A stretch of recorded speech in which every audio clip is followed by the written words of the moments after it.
Well, as Carrie said, the temperatures are certainly going to continue heating up, and with social distancing in place, of course, that presents some challenges. Tonight, consumer investigator Danielle Serino explains. Well, obviously, we have heat waves every summer, but what we never have is a pandemic at the same time, where we have people who want to stay cool, be outside, but have to remain socially distant from those who want to be in the same place. So next week, we will truly be putting safety to the test. Getting people to wear masks in the age of COVID is like herding cats on a normal day, never mind when the temperatures hit the mid-90s like they will next week.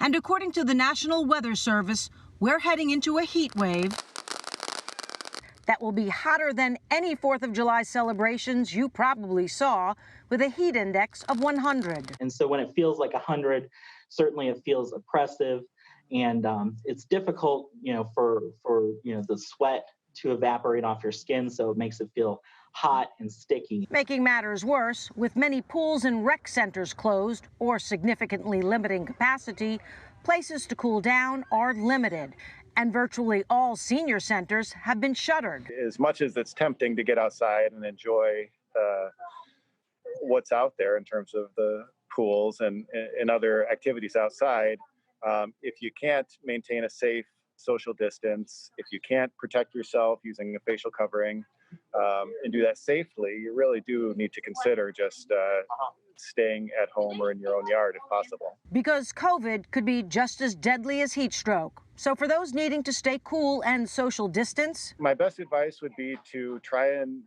keep as light of clothing on as you can. Keep yourself hydrated. If you have fans available to you, that'd be helpful. Even to cool yourself down with a cool shower or bath, if possible, could be the difference between getting sick and not getting sick. But if none of that moves you, there's always the old standby.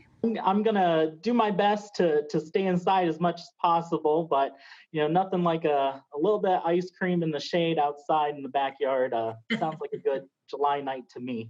Now, if you would allow me to give you a little bit of advice, it is if you have an older air conditioning unit, call service to get it maintained, make sure it's running properly. If you don't have one, think about purchasing an in-window one, a portable one, even just a fan, and as soon as possible.